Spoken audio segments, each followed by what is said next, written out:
If you came here because you're thinking about buying a Volkswagen, or you already own one and something feels off, stay with me. By the end of this, you'll know exactly which features can drain your bank account, how they fail, when they usually fail, and why so many owners get blindsided.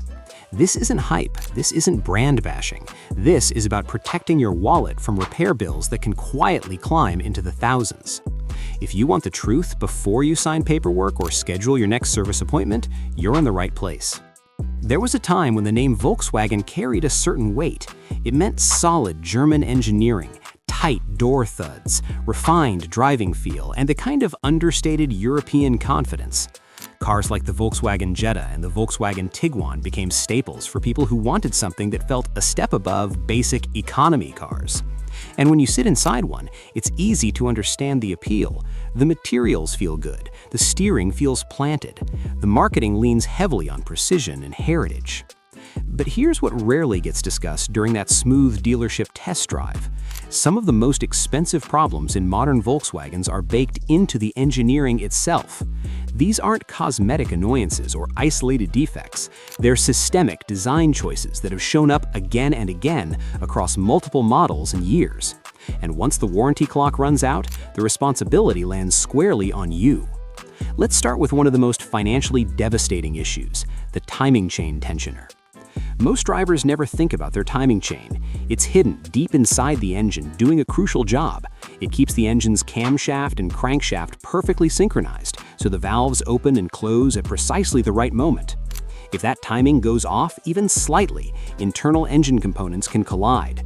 When that happens, you're not talking about a small repair, you're talking about catastrophic engine damage. The tensioner's job is to keep that chain tight at all times. In many vehicles, this is a robust, durable component designed to last the life of the engine. But in several Volkswagen engines, especially the widely used 2.0-liter TSI, the tensioner design became a major weak point. Instead of sticking with a proven heavy-duty setup, Volkswagen used a tensioner design that incorporated plastic components in an area exposed to constant heat, oil pressure, and mechanical stress. Over time, those parts can degrade. When the tensioner loses its ability to maintain proper pressure, the timing chain can slacken. And when that chain skips a tooth even once, internal damage can occur instantly. What makes this worse is the timing of the failure, no pun intended. Many owners report problems surfacing between 60,000 and 80,000 miles. That's often just outside the standard warranty window. One day the engine runs fine. The next, you hear a rattling noise on startup. Ignore it, and you risk total engine failure. Catch it early, and you might still be facing a $2,000 to $5,000 repair bill. Miss it, and the cost of a full engine replacement can go far beyond that. And here's the frustrating part. This isn't clearly listed as a routine maintenance item. There's no bold reminder in the service schedule warning you to proactively replace it. Owners are left hoping it holds together. When it doesn't, the financial burden is entirely theirs. Now let's move to another issue that sounds like modern innovation, but comes with long-term consequences: carbon buildup from direct injection. Direct injection technology isn't inherently flawed. In fact, it can improve fuel efficiency and power output. Instead of spraying fuel into the intake port, it injects fuel directly into the combustion chamber. On paper, it's efficient and advanced. But there's a trade-off. In older port-injected engines, fuel passes over the intake valves before entering the combustion chamber. That fuel naturally cleans the valves, washing away deposits. With direct injection, that cleaning effect disappears. The intake valves no longer get bathed in gasoline. Instead, they're exposed to oil vapors and combustion byproducts that gradually form thick carbon deposits. In many engines, this buildup happens slowly over a long period. In certain Volkswagen TSI and TFSI engines, it can accumulate surprisingly fast, sometimes becoming significant between 30,000 and 40,000 miles. As carbon thickens on the valves, airflow becomes restricted. The engine may start idling roughly. You might feel hesitation during acceleration. Misfires can occur. Fuel economy can drop. Over time, performance suffers noticeably. The fix isn't simple. Mechanics often need to remove the intake manifold and perform a process called walnut blasting. Yes, crushed walnut shells are blasted at the valves to remove the hardened carbon. It's effective, but it's labor-intensive. The cost typically ranges from $500 to $1,000, and it's not a one-time solution. Many owners find themselves repeating the process every 30,000 to 50,000 miles to maintain performance. Some will argue that all direct injection engines experience carbon buildup. That's true to a degree, but the frequency and severity in certain Volkswagen applications have made it a predictable ownership expense rather than a rare occurrence. It's another example of technology that looks great in a brochure but has recurring maintenance costs that aren't always emphasized up front. Now let's talk about something marketed as cutting-edge performance, the DSG transmission. Volkswagen's direct shift gearbox was presented as the best of both worlds. It's a dual-clutch automated manual transmission designed to deliver lightning-fast shifts with improved efficiency. And when it works properly, it feels impressive. Gear changes are crisp and quick, acceleration feels smooth and controlled.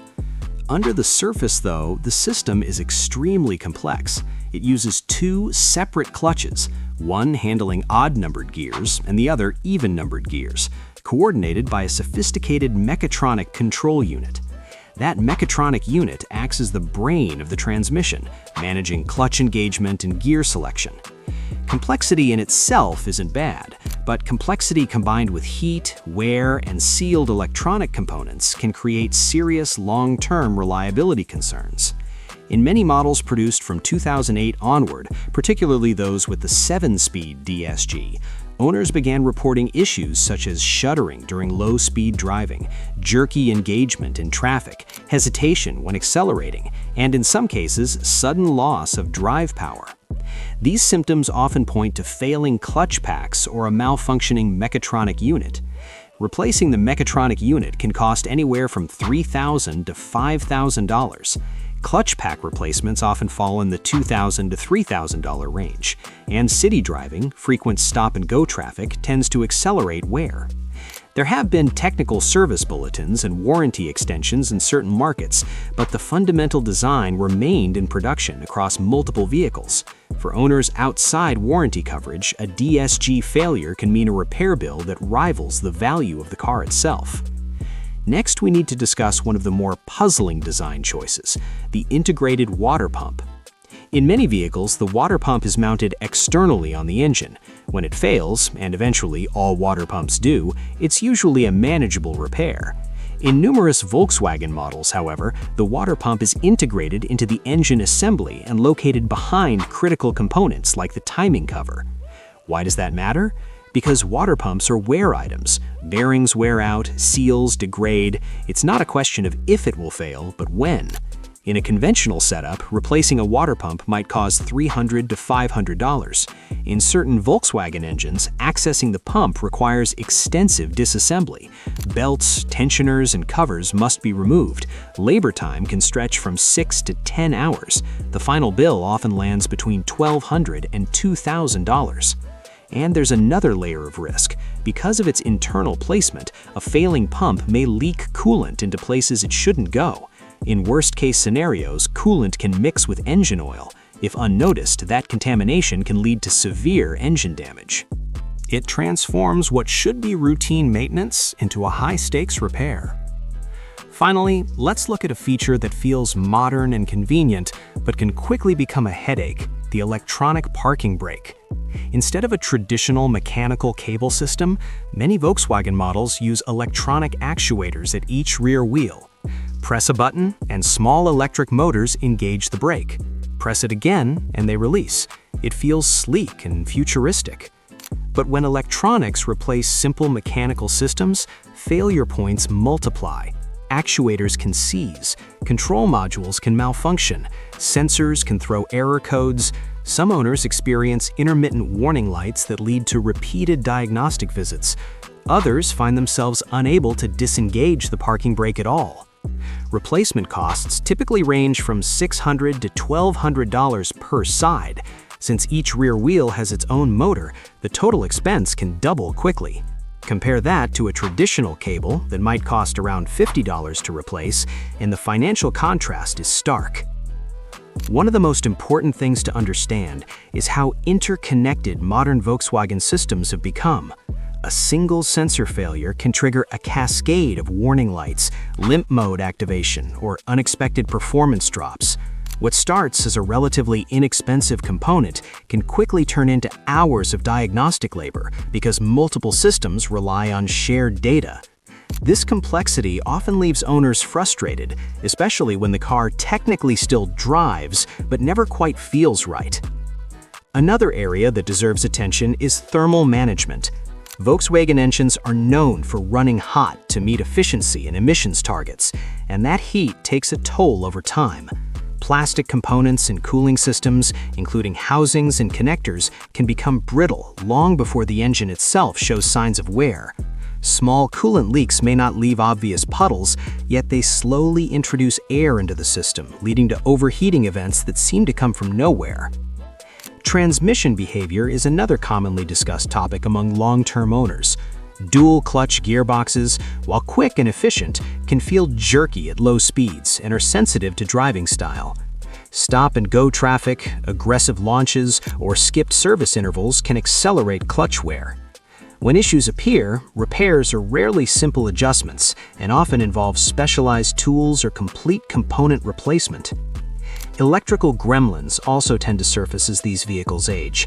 Window regulators, infotainment units, digital dashboards, and driver assist features rely on intricate wiring and control modules.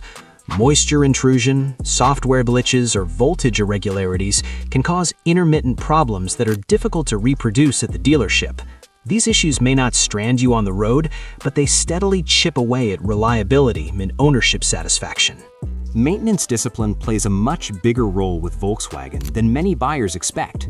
Oil specifications, service intervals, and update schedules are not suggestions, they're critical. Using the wrong oil or stretching service intervals can quietly accelerate wear on turbochargers, timing components, and internal engine parts. Owners who follow the maintenance book precisely tend to have dramatically different experiences than those who treat it casually. Finally, resale value and ownership horizon matter more than most people realize. Volkswagens can be rewarding to drive when everything is working, but they are less forgiving as they age compared to simpler designs. Understanding which features and systems carry long-term risk allows owners to plan smarter, whether that means preventative repairs, extended warranties, or timing an exit before high-mileage issues begin to surface. Individually, each of these issues might seem manageable, but together they create a pattern. Advanced engineering choices that prioritize performance, packaging efficiency, or short-term manufacturing cost savings over long-term durability and ease of maintenance. None of this means every Volkswagen will fail catastrophically.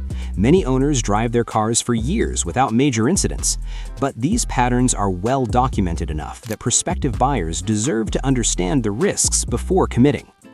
If you already own one, vigilance is your best defense. Pay attention to unusual noises at startup, don't ignore rough idling or misfires, stay ahead of fluid changes. Budget realistically for higher than average repair costs as mileage climbs. Many problems become far more expensive when ignored early. If you're shopping, weigh the driving experience against potential long-term expenses. Consider how long you plan to keep the vehicle. A Volkswagen under warranty can feel like a refined, rewarding choice. Beyond 80,000 to 100,000 miles, ownership often becomes less predictable. At the end of the day, this isn't about attacking a brand, it's about transparency. Vehicles are major financial commitments. Engineering decisions made years before you buy the car can shape your ownership experience in ways sales brochures never mention. The badge may promise German precision, the drive may feel solid and composed, but beneath that confident exterior, certain features have repeatedly proven costly for everyday drivers. Know what you're getting into. Ask the hard questions. Research specific engine codes and transmission types. Because when it comes to these particular Volkswagen features, awareness isn't just helpful, it can save you thousands.